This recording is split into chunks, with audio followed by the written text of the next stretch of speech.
Banks, and with me, I have many colleagues, which you'll be first hearing from my colleague Jocelyn Vokes, and we're the public involvement managers for the Austin Transit Partnership. For those of you who've had the opportunity to join us for our in-person open houses, either you really like torture to be dealing with us, or you are very interested in light rail and you want to just know more and participate. And either way, we're glad you're here, and we're glad you want to participate with us and hang out. So the feedback we have received so far has been thoughtful and insightful. Now, this project will continue to improve with your comments and suggestions. I am so excited to be part of the project that has been created by the community for the community. And I'll turn it over to Jocelyn. Hi, good evening, everyone. Thank you so much for joining us.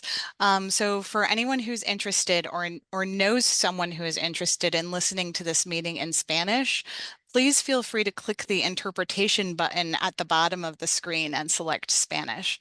And now I'll take a moment to offer a brief welcome along with the same instructions in Spanish for anyone who hasn't found the interpretation button themselves.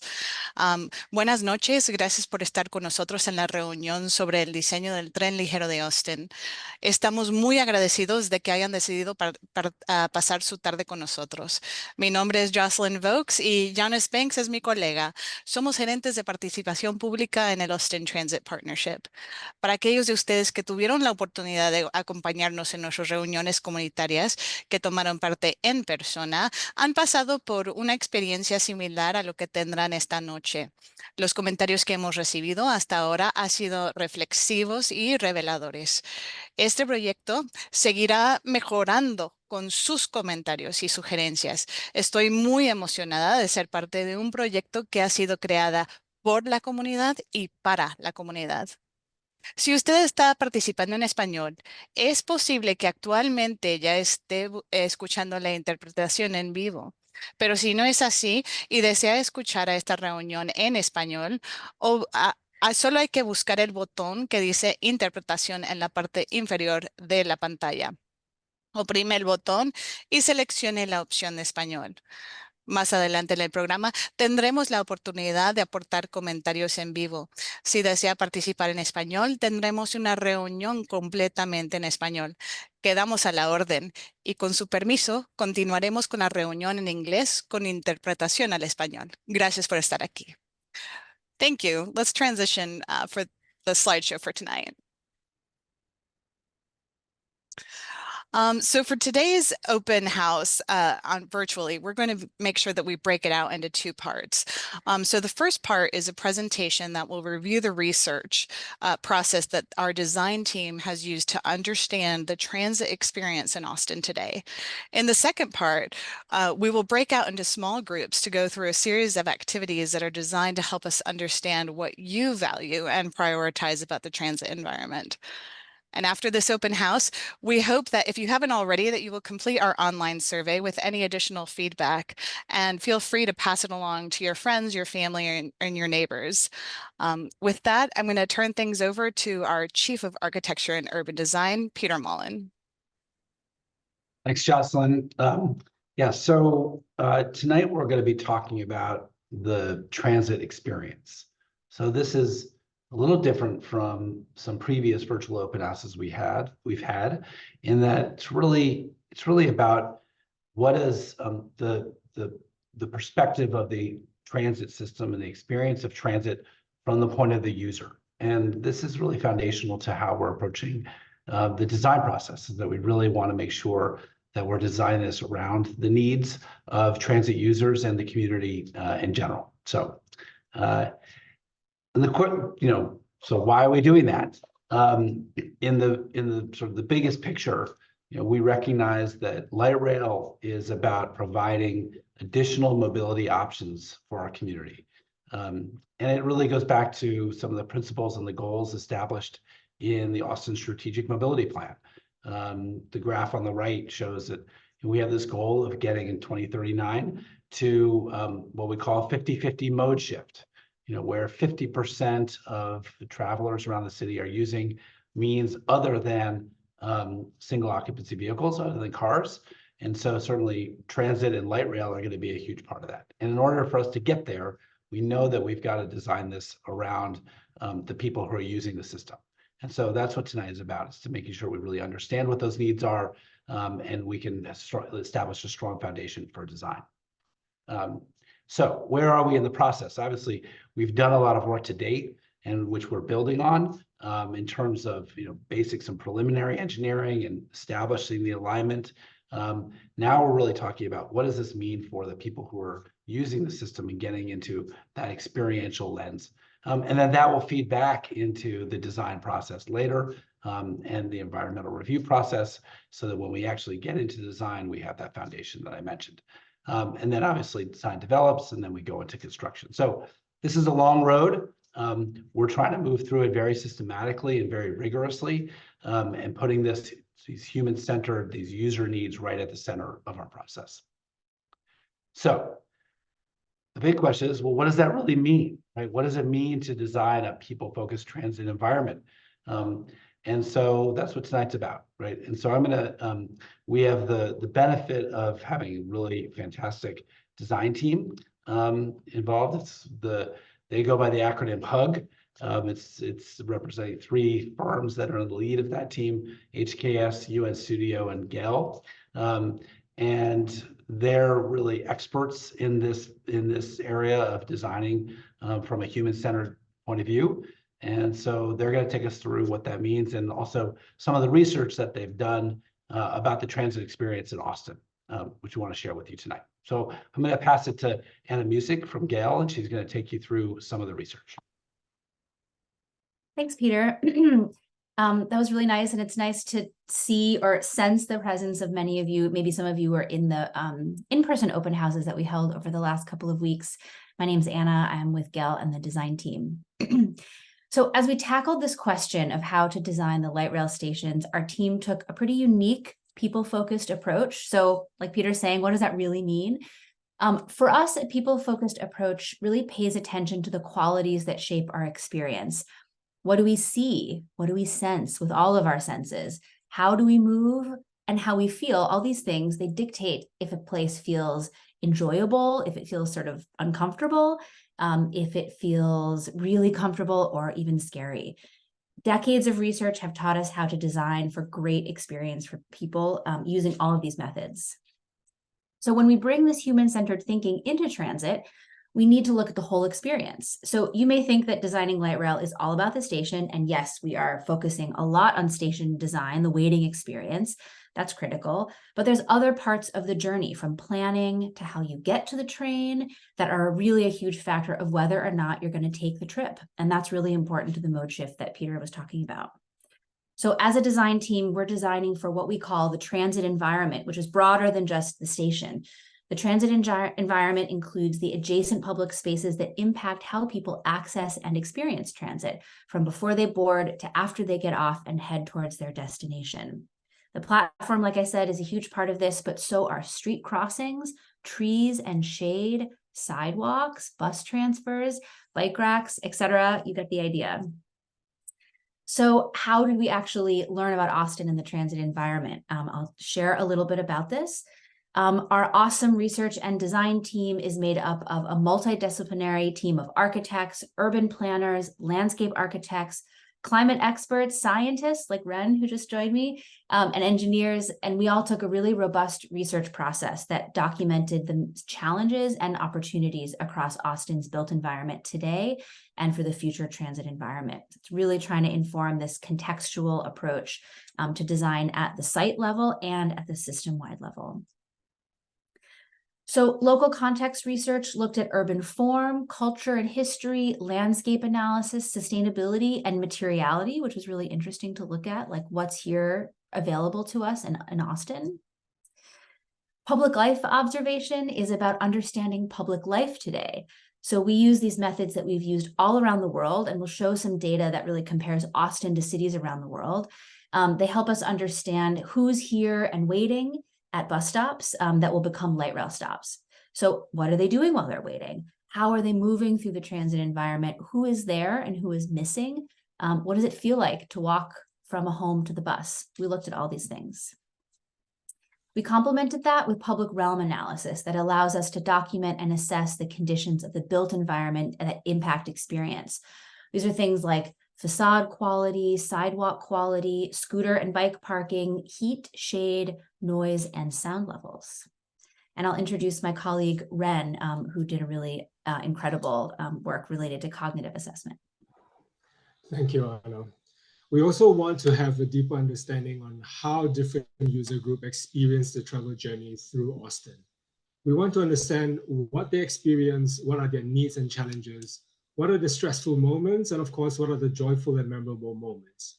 And the best way to understand this is to carry out a research with 14 diverse travelers and follow them through their full transit journey through Austin. They are from different demographic groups, ranging from students, workers, retirees, from different social classes, different social background, whether they're mobile user or non-mobile user, frequent, infrequent, and new transit user, and perhaps in different situations, such as in a state of rush while they're traveling with children or preoccupied with tasks at phone, and of course, blind, low vision, and the wheelchair user. Basically, the travelers wear eye tracking device that records what they see. As you can see in the video here, the red dot shows what they're looking at. So it measures what they're looking at, how long they look at the certain area. They wear also skin conductance and heart rate that measures their body's indicative response to stress. They were also interviewed after the trip, and we followed, observed, and recorded the journey. We compile all this data in the dashboard to allow us to cross-reference data and to understand what is experienced by the traveler. From these data sets and interviews, we come to useful findings about the experience of the journey, such as stressful, frustration, relaxed, calm, enjoyable experience. These will help us design better transit environment for the user. And what you see next, here is an instance of how the data dashboard, how we read the data dashboard. This is the instance whereby the wheelchair user, the experience of the wheelchair user crossing the street. Back to you, Anna. Thanks. So we complemented all of this research done by mostly our team by talking to people. And that's also what we're doing here with you today. So we talked to people across the city, from park goers in public to stakeholder groups like Safe Routes to School, the blind and low vision community, the deaf and hard of hearing communities, to really understand their pain points with transit today and their aspirations for the future of the system.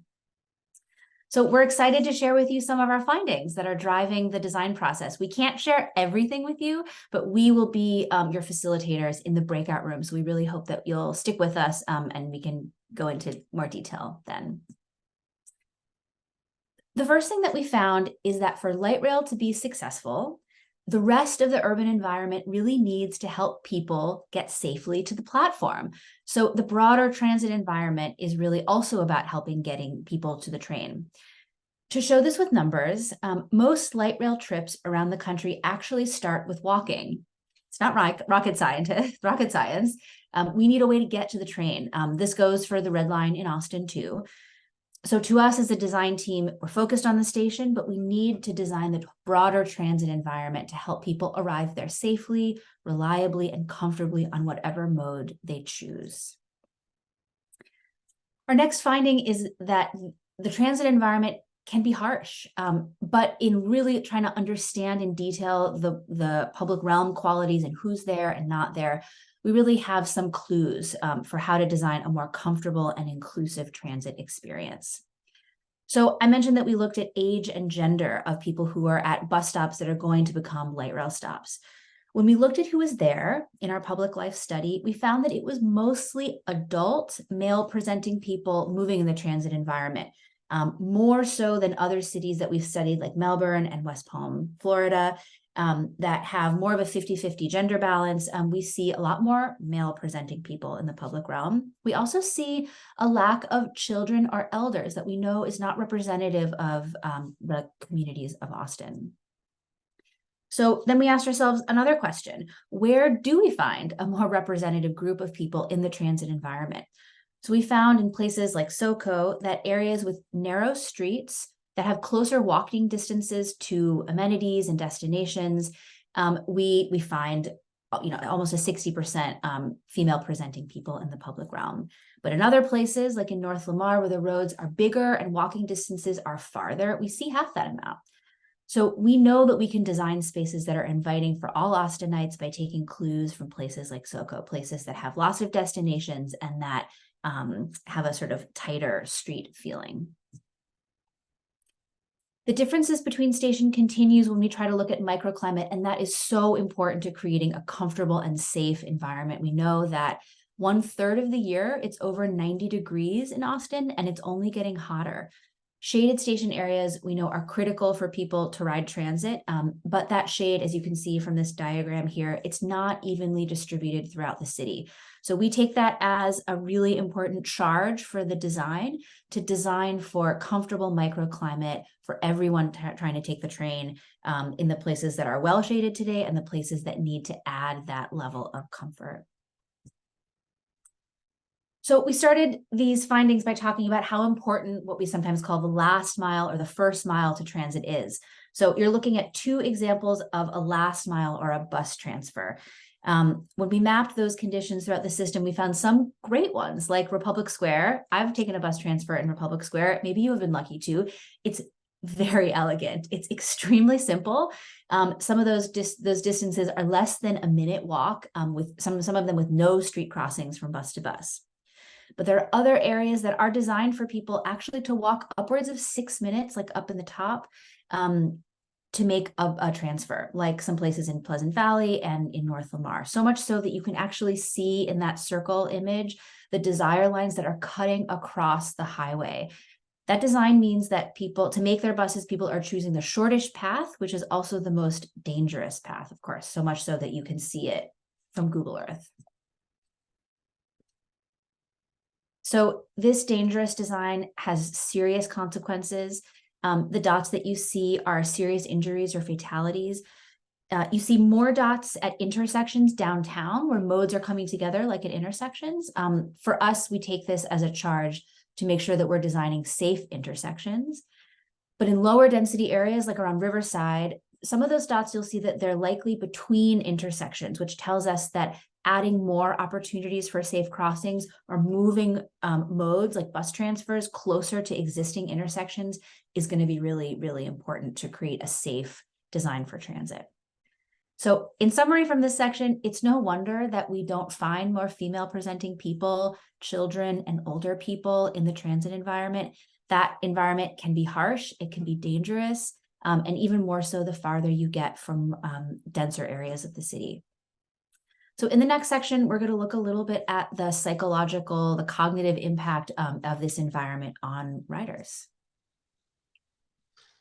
So this next segment here, the current transit environment contribute to stressful moments, but they can be predicted and can be addressed through design. So in this chapter, we will share with you some of the stressful moments we recorded from our research. We would like you to think along with us how we can design out these relatable stressful moments that perhaps you have been in one yourself. So starting from a frequent transit user. Walking along busy and noisy road can make a person feel stressed and unsafe and subsequently feeling tired. Unfortunately, many part of the traveler's trip involves walking very close to fast and loud traffics. Travelers do not feel safe, especially at junction, as mentioned by Anna, and they constantly stay alert throughout the journey. And this, coupled with constant loud traffic noise, easily tires traveler out. And if this negative experience happened in the beginning of the trip, so the so-called the first mile, the traveler will likely consider the entire trip to be negative as well. This, in a psychological term, is called the horn effect. So the question that we ask ourselves here is also to you: how can we design the environment that will reduce noise and make the travelers feel less safe and relaxed in the current environment? While heading to the station area, travelers want to know if the bus is on time and if they can catch it. They will try to look for this information mostly on their phone, but are never certain. This unassured traveler will stay distracted instead of enjoying the journey that they have been embarking. So the question to us is, how can we share useful and reliable information at the right time beyond just smartphone? And when the travelers is approaching close to the station, the anticipatory stress increase as they fear they might just miss the bus. And many reporters says that that is the worst thing they want to avoid, the moment where they see the bus leaving and they didn't catch the bus. And in this state of stress, our brain thinks it is more important to catch the bus, where we are more likely to underestimate the risks of our actions that we take, in this case, such as jaywalking. And as observed here in our research, in the photo that you see here, when the traveler got close to the station, she walked onto the street to avoid a crowd full of pavement so that she can arrive on the station quickly. So the question here is, how can we design out these moments when travelers take unsafe actions? As well as for the infrequent and the new transit user, they face a new set of different type of stress. So it is stressful for infrequent and new transit user to look at all information at the same time. Because our brain can only process a certain amount of information at the same time, especially when we're on the move, we will get stressed looking for information, filtering information, processing and making decisions, all under the time pressure. So the question here is, how can we help travelers to make travel decisions easy along their journey? It is stressful also for the infrequent and new transit user to find the correct station and to get there, especially in the case where there are more than one station nearby serving different public transport or different lines or different directions. So under the time pressure, our brain will take shortcuts to make fast decisions with available information without proper investigation. This is called the heuristic decision making. And more often than not, this type of decision will cause us more time and more stress. So as observed here in an instant, the traveler went to the wrong station, but only to realize 5 minutes later that when the unexpected bus didn't turn up, she was actually at the wrong station, but of the same name. So the question here, and this caused more stress trying to figure out the right station and getting to the right station after fearing that she has lost one bus. This is of course aided with a smartphone. It would have been more stressful without a smartphone. So the question to us is, how can we make sure travelers easily know which is the right station to go as they approach the station area? But the most stressful are for these group of people. Our transit environment does not communicate sufficiently and effectively with the blind and the low vision. We have observed that in our research, the traveler got lost a few times and had caused him to be visibly frustrated and stressed. There were not enough continuous audio or tactile information leading him to the station area. It also put the traveler in a dangerous situation when he didn't know he was walking on a bicycle lane, as seen in the picture above. The guy was walking a participant was walking about 5 minutes along a bicycle lane. And even though he's next to the station and he arrived eventually, he didn't know where exactly he had to go, as seen in the picture below, which took him additional 5 minutes to figure out the right platform.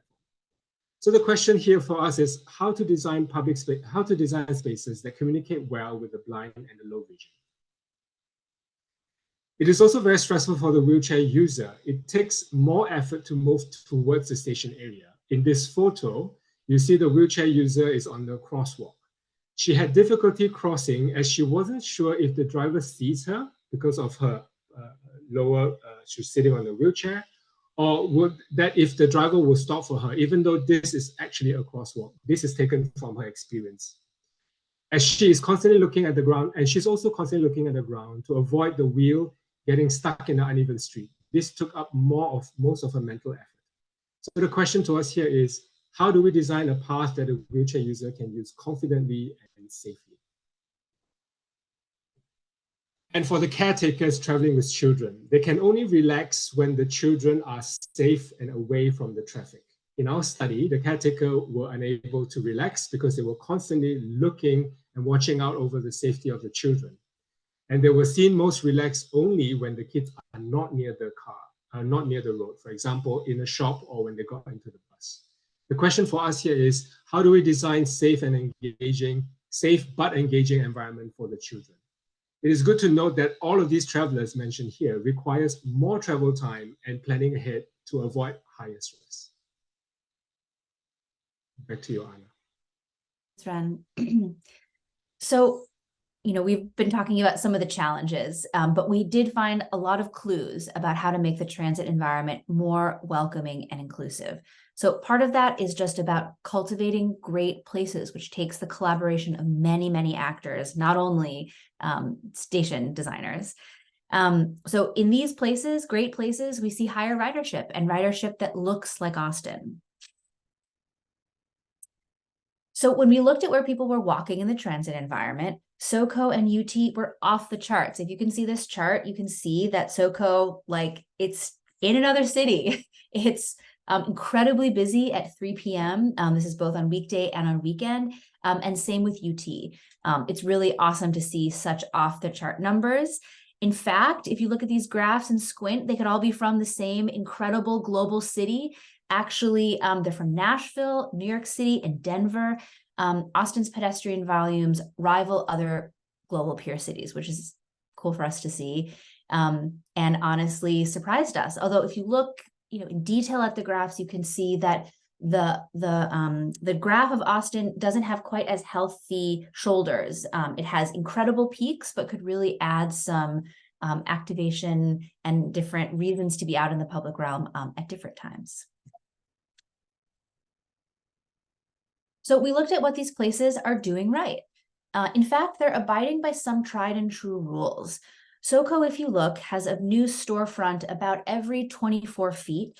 And if you're moving at a 3 mile/hour walking speed, which is average for all of us, that's a new facade just about every 4 seconds. So it just so happens that that is the perfect ratio, 1,000 stimuli per hour, for humans to feel happy and safe. We see this all over the world. SoCo is doing it right with something that is easily replicable, which is an active facade. So when we looked at places with active facades, it's really a more representative mix of Austinites. Lots of people walking and nearly 60% of people presenting as women. We were a little surprised by this finding, I have to say, because we really had this assumption that great sidewalks, wide, smooth sidewalks, are critical for inviting people to walk and a better age and gender mix. But in fact, what we found, and we'll be interested in your reflections on this in the breakout rooms, is that active facades, so many shops, windows, things that people can look and see other people inside, these, what we call an active facade, were a stronger predictor of stronger public life in the public realm. The other thing Austinites respond well to is choice, which you Austinites might know very well. We observed that 2 out of 3 people waiting at the station, you can see in that graph in the upper left, are waiting more than 25 feet away from the bus shelter. So people want to find their own comfort. They want to find their own shade, their own space. See this guy sitting, finding a little patch of shade underneath a tree. We actually found so many interesting things about waiting that we don't have time to share all of them with you today. But we'll look forward to talking about that more as we get deeper into the design process. I'll just share one more tidbit, which is that many people choose to lean or stand as the day gets longer and hotter. So that is something that we'll be interested in responding to in the design. So we know that when we give people choices, people respond positively. They take it. Ren was talking about, these different emotional and cognitive experiences in the environment. We have found that friendly operators are really assuring and really reduce stress. So that's something that we're taking as a team, that we want to design an environment for operating staff to have a positive experience so that they can pass on that positive experience to riders as well. And then our final finding, I have to end on this one. It was really exciting when Ren shared this with us, talking a lot about stress, uncertainty, concern, this high mental load. Like, we know that in order to compete with car trips, we need to create a serene, calm, and relaxing environment that competes with that. So when we looked at the cognitive findings, we found that children can contribute to positive interactions. People reported feeling safer and happier seeing mothers traveling with their children or caregivers traveling with their children. We need to design spaces for these riders and their caregivers to invite them into the transit environment. So I'll give you a sneak peek of what we're going to be talking about in the breakout rooms, which is what we're trying to develop, which is a set of user needs, which you can see sort of represents as a hierarchy of needs. We're trying to translate these important research findings into user needs, which will then use in the design. So this is one of the things that we're asking for your feedback today in the breakout rooms. So speaking of breakout rooms, I'm going to introduce my colleague, Rebecca, who will tell you what we're going to be talking about today. Thanks, Anna. One quick note, I saw a participant had their hand up. We don't have an open floor right now for questions, but please save that question and we'll get to it for sure in our breakout sessions. So this is our favorite part, getting to hear from you about your experiences and your aspirations for the future transit environment. Right now, I'll provide a quick overview of what you can expect before we head out into those small group discussions. We'll divide into small groups for a series of interactive exercises that will help us understand what you value and what you prioritize about the transit environment. First, we'll start with an exercise that asks what impact you hope the light rail will have in your community. Then we'll do a mapping exercise to explore places of significance in your neighborhood. A transit journey mapping exercise will help us understand what your future experience will look like and what challenges the design of the transit environment must address. We'll then go through a user need ranking exercise to prioritize the most important factors for you to take transit. Finally, an image-based exercise will prime us to discuss the types of experiences you'd like your transit environment to support. I'll hand it over to Jocelyn.